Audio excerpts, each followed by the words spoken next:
बिस्मिल्लाहिर्रहमानिर्रहीम। अस्सलाम वालेकुम। आज हम बनाने लगे हैं चपली कबाब।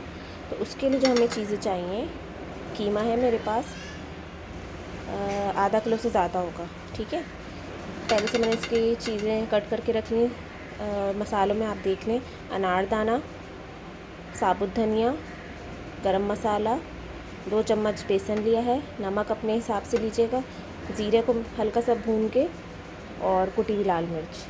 ठीक है, और बाकी ये जो सारे इंग्रेडिएंट्स हैं, इसमें एक प्याज है, इसका पानी अच्छे से निकाल लिए, लहसुन, अदरक, हरी मिर्च, टमाटर, हरा धनिया और एग। ठीक है, अब हम अच्छे से इसको मिक्स करेंगे और फिर इसको फ्राई करेंगे।